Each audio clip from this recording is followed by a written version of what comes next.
L'histoire regorge de souverains qui ont semé la terreur parmi leurs peuples, certains dépassant les limites de la cruauté avec des atrocités inimaginables. Des massacres ont anéanti des villes entières et des tyrans ont exercé leur pouvoir par une violence extrême. Ces dirigeants ont laissé une empreinte sanglante sur le monde.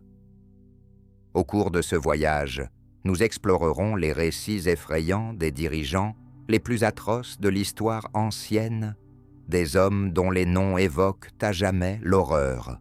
Leur règne était impitoyable, leurs actions impardonnables et leurs récits laissant une empreinte durable. Caligula, l'empereur de Rome, connu pour sa folie, naquit Gaius Julius César, Augustus Germanicus, en 12 après J.C. Son mandat, de 37 à 41 après J.C., commença sous d'excellents auspices.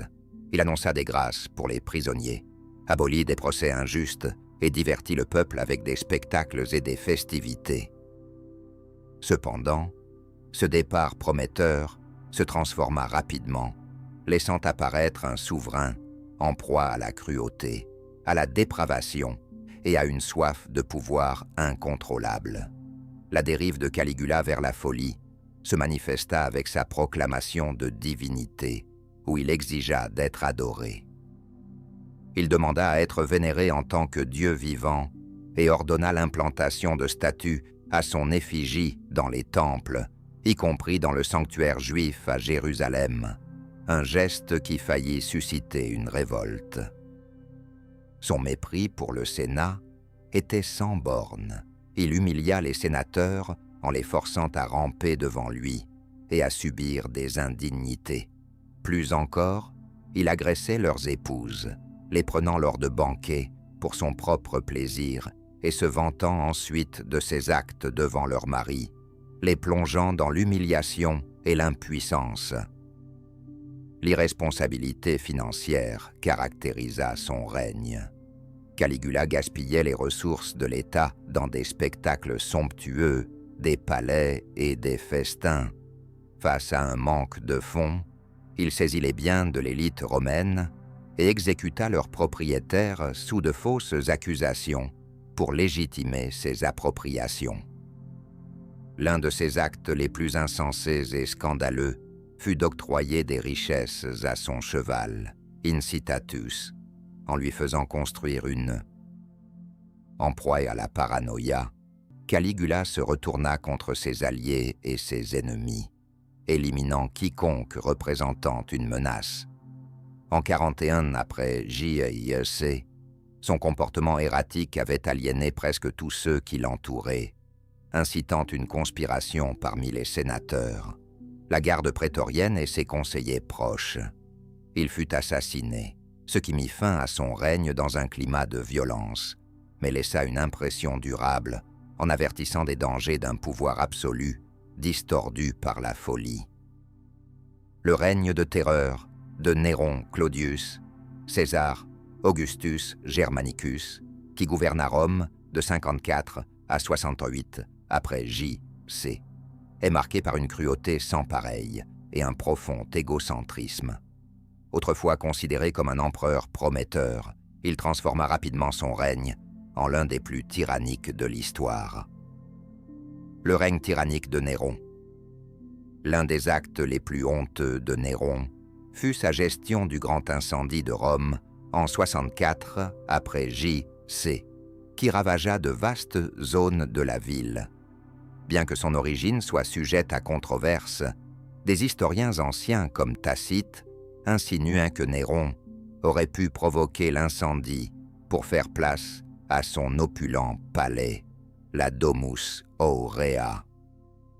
La réaction de Néron face à cette catastrophe fut révoltante. On raconte qu'il observait les flammes tout en jouant de la lyre, affichant une totale indifférence envers la douleur des autres. Pour écarter les reproches, il chercha à décharger la culpabilité sur les chrétiens, les accusant d'avoir provoqué l'incendie.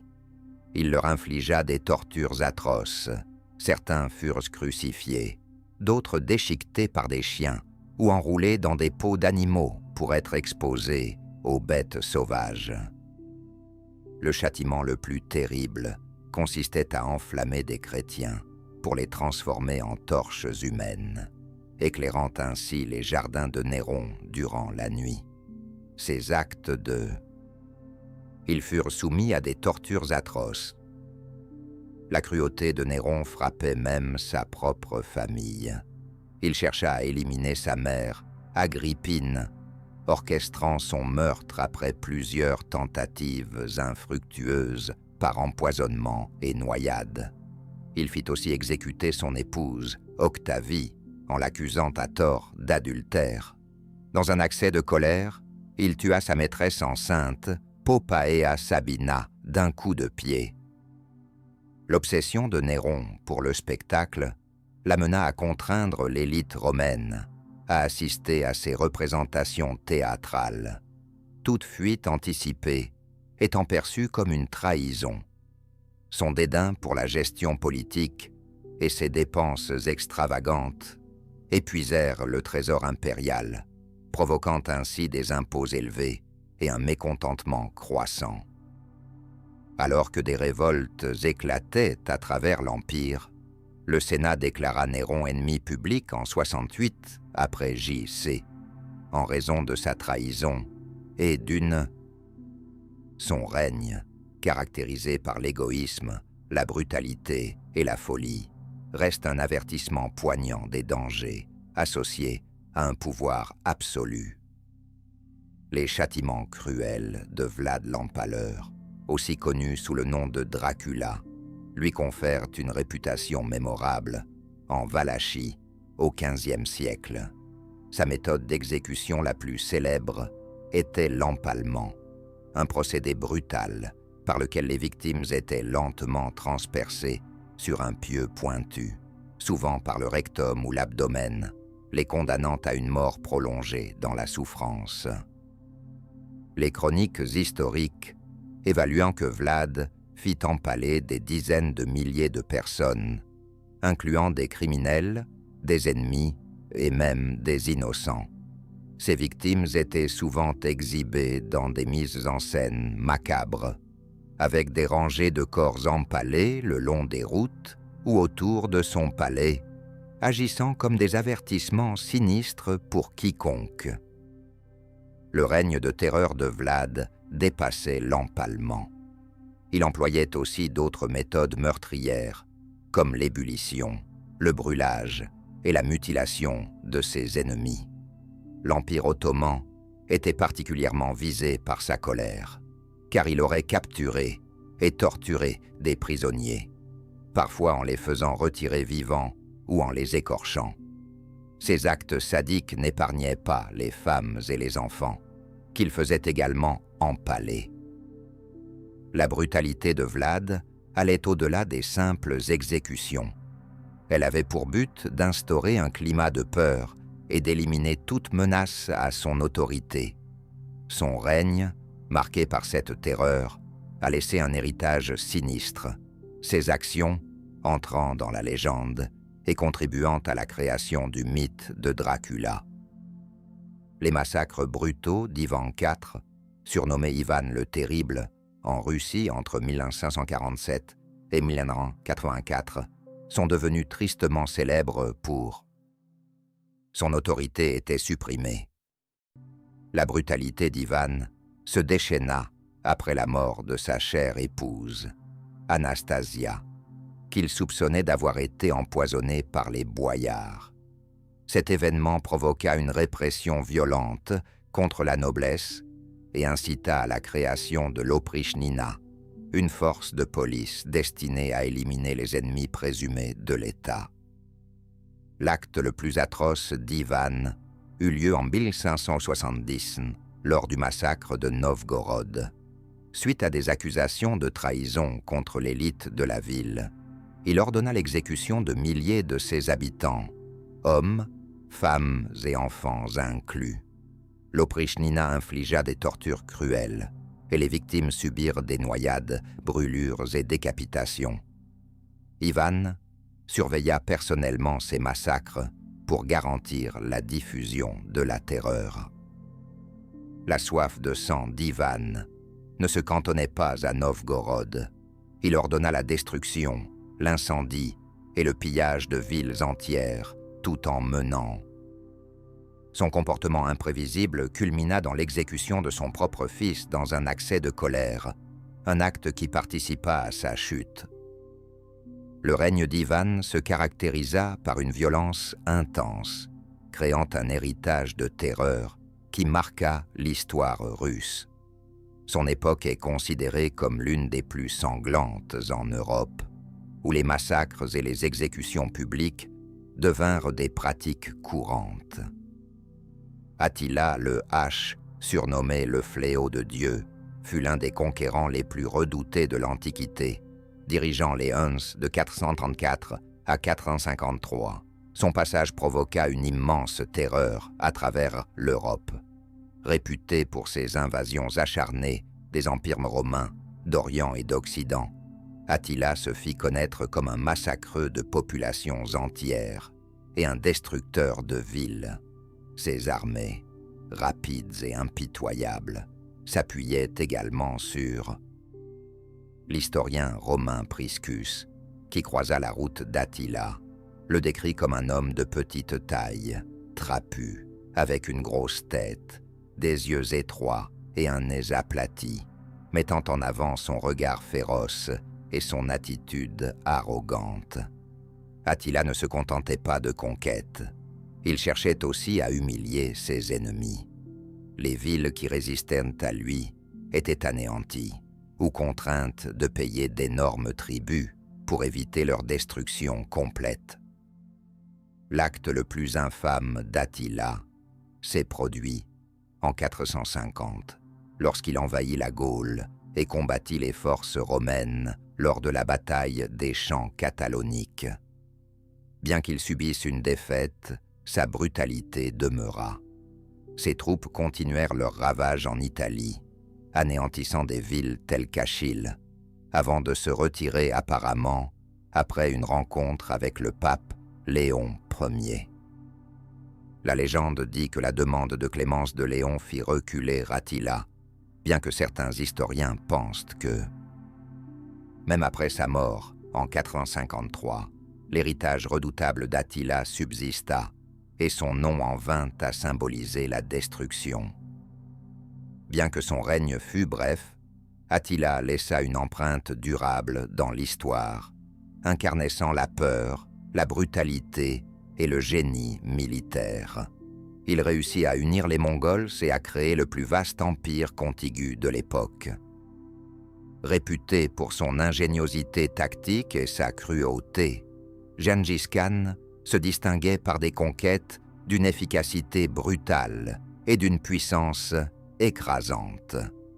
Ce qui le rendait si redoutable, ce n'était pas seulement sa capacité à gagner des batailles, mais aussi sa brutalité et l'abus de pouvoir infligé à ses adversaires. Les villes qui s'opposaient aux forces mongoles étaient l'empire khwarezmien en illustre bien les conséquences.